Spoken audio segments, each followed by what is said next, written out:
2200 में बेचने पर 2200 में बेचने पे 10% का लाभ प्राप्त होता है। मतलब आप 2200 रुपये में बेच रहे हैं तो आपको कितना प्रॉफिट हो रहा है? 10% का। यदि इसी वस्तु को आप 2600 में बेच दिए, इसी वस्तु को आप 2600 में अगर बेचते हैं तो आपको लाभ परसेंट क्या होगा ये पूछ रहा है।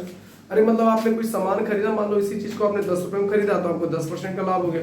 अब इसी चीज को आपने 20 रुपए में बेचा तो आपको कितने परसेंट का लाभ होगा, यही आपसे पूछ रहा है। मतलब कि 2 बार बेचा है, एक बार बेचने पे प्रॉफिट 10% का हो रहा है, दोबारा अगर बेचा जा रहा है तो कितने परसेंट का प्रॉफिट होगा, यही आपसे पूछ रहा है। तो पहले क्या होता है, प्रॉफिट परसेंट निकालने के लिए क्या होता है, formula profit upon CP into 100। पर मैं एक बात फ्रैक्शन वाले से लगाते हैं, पहले 2 तरीका बताऊंगा। पहले फ्रैक्शन वाला देखते हैं। फ्रैक्शन वाला इसलिए पहले बता रहा हूं, उसके पीछे का रीजन क्या है कि आप उस चीज से परसेंटेज से ही रूबरू, परसेंटेज से ही सीखते जा रहे हैं। जैसे अगर देखा जाए कि 10% का फ्रैक्शन क्या होगा, 1/10 होगा। तो ये आपका कॉस्ट प्राइस हो गया, प्रॉफिट हो रहा है तो 1 ऐड हो जाएगा कॉस्ट प्राइस में। तो सीपी अगर आपका 10 है तो कॉस्ट सेलिंग प्राइस कितना होगा, 11। बट सेलिंग प्राइस 11 ना देकर कितना दिया है, या 22। यहां से हम कॉस्ट प्राइस निकालेंगे। भाई आपको पता है ना कि चाहे प्रॉफिट परसेंट हो चाहे लॉस परसेंट हो, हमेशा किस पे काउंट किया जाता है, सीपी पे काउंट किया जाता है।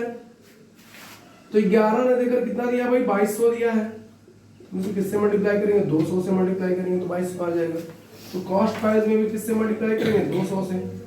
तो कॉस्ट प्राइस कितना निकल के आ गया, 2000 रुपये आ गए। ये तो कॉस्ट प्राइस है, 200 से।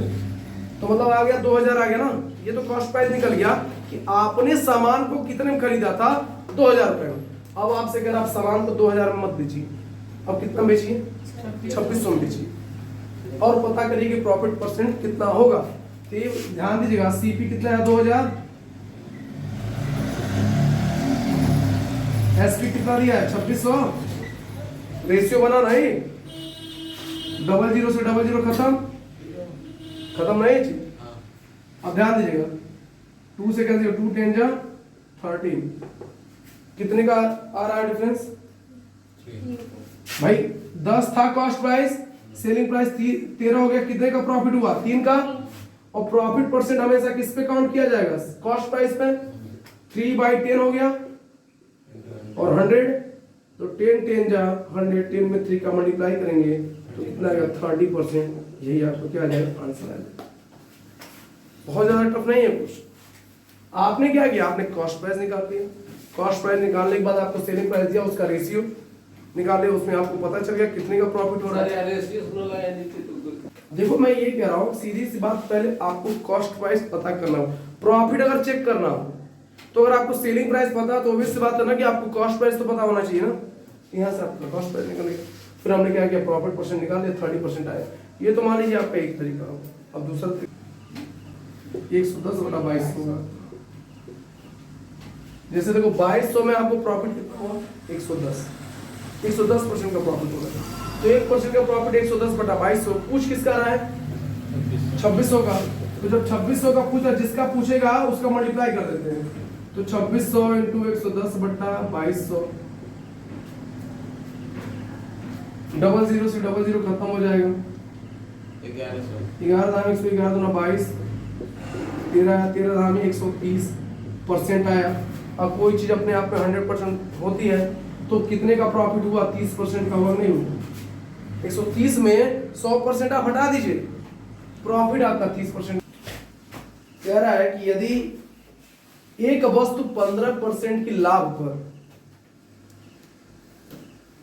2070 में बेची जाती है, मतलब 2070 में जब 2017 में बेचा जा रहा है 2070 रुपए में, तो उसको कितने का लाभ हो रहा है, 15% का लाभ हो रहा है। कह रहा है अब इसी वस्तु को 1890 में बेचा जाए तो लाभ होगा या हानि परसेंट होगा, ये आपको पता करना, ये आपको पता करना। तो ध्यान दीजिएगा, 15% के लाभ पर बेचा जा रहा है तो 2070 रुपए में, मतलब 2070 में जब बेचा जा रहा है तो उसको 15% का लाभ होता है। लेकिन जब यदि लाइक को 1890 में बेचा जाएगा तो उसको लाभ होगा या हानि परसेंट, आपको ये पता करना है। तो देखो पूछ क्या रहा है, पहले एसपी निकाल लो। एसपी कैसे निकलेगा, आपको पता है जो चीज दी हुई है कितना 2070, इसको ऊपर लिख लो, इसका वो ऊपर लिखा जाएगा 1890 वाला। पूछ रहा ना, अगर 1890 में बेचा गया 15% का लाभ ना 115% हो जाएगा, और दिया कौन सा है 2070। अब मान लो 0 से 0 खत्म हो जाएगा। अब इसको सॉल्व करेंगे तो कितना होगा,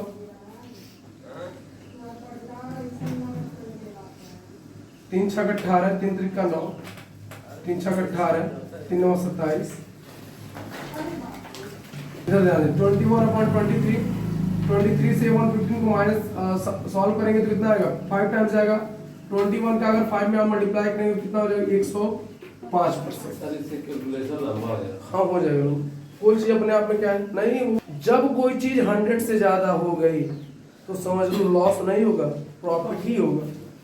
हमेशा प्रॉफिट 100 से ज्यादा हो सकता है और 100 की कम, लेकिन लॉस हमेशा 100 से कम ही होगा। 100 से कम होगा, 100 से ज्यादा लॉस नहीं हो सकता। इसका मतलब ये अपने आप में 105% दिया है तो प्रॉफिट कितने का होगा 5%। ये ऐसे क्वेश्चन में काम किया करो, समझो। जिसका जो कंडीशन, सेकंड कंडीशन जो दिया जाए एसपी का, उसको ऊपर लिखा करो। जैसे 1890 में बेचा जाए, अगर बोला ना पहले तो कितने में बेचा गया, 2070 में बेचा गया तो 15% का लाभ हुआ। जब इसको 1890 में बेचा जाए कितने परसेंट का प्रॉफिट या लॉस परसेंट होगा, तो दूसरा कंडीशन क्या 1890, इसको ऊपर लिख लेंगे। 15% का लाभ हो रहा है तो कितना हो गया 115 हो जाएगा, क्योंकि 100 प्लस प्रॉफिट परसेंट होता है ना फार्मूला जब मैंने पढ़ाया था, तो 115% होगा। और नीचे जो दूसरा पहला कंडीशन होगा 2017, उसको सॉल्व करेंगे। सॉल्व करने पे 105% आया, आपका आंसर हो गया 5%। अब इसी चीज को फ्रैक्शन वाला देखो, उसी का तो इंतजाम। 15% का फ्रैक्शन क्या होता है 3/20। कोई चीज 20 में बेची गई, मतलब कॉस्ट प्राइस 20 है, प्रॉफिट होगा 3 का, तो cost price 20, selling price 23। Selling price 23 ना देकर कितना दे दिया भाई 2070 दिया है। किससे मल्टीप्लाई करेंगे 90 से, 9 3 17 9 2 18 20 2070। तो हम कॉस्ट प्राइस में भी किससे मल्टीप्लाई करेंगे 90 से। आ गया कॉस्ट प्राइस कितना 1800। अब ध्यान से समझो, अब ये था 1800, लेकिन बेचा कितने में जा रहा है 1890 में, वो बेचा जा रहा है ना, कितने का प्रॉफिट हो गया 90 का। अब 90 का प्रॉफिट हो गया, हमें अब लगा देना कोई चीज प्रॉफिट परसेंट, यहाँ पे प्रॉफिट पता चला ना, अरे 1800 कॉस्ट प्राइस था, सेलिंग प्राइस 1890 हो गया 90। अच्छा ठीक है, आराम से अच्छा आते हुए भूल जाएंगे। 18 25 90 कितना आया 5% आया। ये आपका क्या आंसर होगा। तो दूसरा तरीका ये होगा, कोई आपने सामान खरीदा और 100 रुपए का सामान खरीदा आपने, और आपने जब सामान खरीदा तो आपने उसमें 10 रुपए खर्च किया मरम्मत में। वो कॉस्ट प्राइस 100 रुपए का होगा कि कॉस्ट प्राइस 110 रुपए होगा। आपने जो सामान खरीदा और उसके रिपेयरिंग में भी जो आपने पैसा लगाया, वो दोनों को ऐड करने पर ही कॉस्ट प्राइस का पता चलता है। तो जो हम मरम्मत में रुपया खर्च करेंगे वो भी हमारा कॉस्ट प्राइस में ही इंक्लूड होगा, उसको जोड़ दिया जाएगा उससे। जैसे क्वेश्चन में देखा जाए कि बोला बिपिन ने एक खिलौना 1200 में खरीदा, 1200 रुपए में खरीद के लाया, इसकी मरम्मत पर उसने 200 रुपए खर्च कर दी। मरम्मत का सिर्फ रिपेयर में कि है, he has spent on the money on repairing कितना 200 रुपीज। कह रहा है कि उसने इसे 1680 रुपए में बेच दिया। आपसे पूछा उसका लाभ परसेंट क्या होगा। तो जब कॉस्ट प्राइस हम पता करेंगे तो 1200 में खरीदा और रिपेयर कितना किया 200 रुपए खर्च किया रिपेयरिंग पे, तो हो गया कितना 1400 रुपए कॉस्ट प्राइस हो गया। कॉस्ट प्राइस तो 1400 है और सेलिंग प्राइस कितना दिया है 1680। तो कॉस्ट प्राइस और सेलिंग प्राइस का रेशियो निकाल लो, ये 1400 है, ये 1680 है। 0 से 0 खत्म। थोड़ा कैंसिल करते हैं इसको, 4 3 12, 4 5 20, 4 4 16, 4 2 8, 7 5 35, 7 6 42। रेशियो क्या निकल के आया 5:6। मतलब 5 कॉस्ट प्राइस था और सेलिंग प्राइस कितना हो गया 6 हो गया। कितने का प्रॉफिट हुआ, एक का एक ना देकर एक 1/5 हो जाए, कॉस्ट प्राइस पे काउंट किया जाएगा इनटू 100, सॉल्व करेंगे आपका कितना आएगा 20%, that is your answer. Profit कितने का हुआ 20%। समझ में आया ना, कॉस्ट पे जो मरम्मत में आप लगाएंगे पैसा ना उसको भी जोड़ लिया कीजिए। ये टाइप सेकंड है जो कह रहा है कि आपका question based on difference of SP and CP, मतलब कि सेलिंग प्राइस और कॉस्ट प्राइस के डिफरेंस पे ये क्वेश्चन आपका दिया जाएगा। टाइप वाइज बांटते जाएंगे। कह रहा है क्वेश्चन एक वस्तु की लागत मूल्य और विक्रय मूल्य के बीच का अंतर कितना दिया है 360। लागत मूल्य और विक्रय मूल्य के बीच का अंतर कितना दिया 360 दे दिया है। यदि लाभ कितना दिया है 20% तो विक्रय मूल्य आपसे पूछ रहा है। अब सिंपल समझो, लाभ कितना दिया है 20%, 20% का फ्रैक्शन कितना होगा 1/5, मतलब ये कॉस्ट प्राइस कितना दिया है 5, प्रॉफिट हो रहा ना जी, तो सेलिंग प्राइस कितना हो जाएगा 6 हो जाएगा। कितने का अंतर आया, एक का ना देकर कितने का दिया है 360 का, तो एक में किससे मल्टीप्लाई करें 360 आएगा 360 से, तो आपसे पूछा क्या विक्रय मूल्य ना, तो विक्रय मूल्य में 360 से मल्टीप्लाई कर देंगे। 6 0 6 4 36, 6 3 18 3 21, 2160 आपका सेलिंग प्राइस हो जाएगा। बस लागत मूल्य और विक्रय मूल्य के बीच का अंतर दिया ना, क्या पूछ रहा है आपसे सेलिंग प्राइस पूछ रहा है, तो जो डिफरेंस दिया है उसको लिख लो।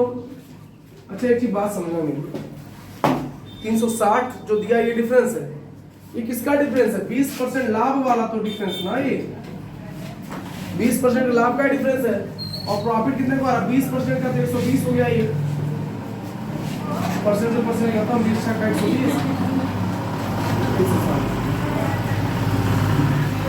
ज्यादा आसान है, लेकिन कोई बात नहीं हम बता दिया इसमें।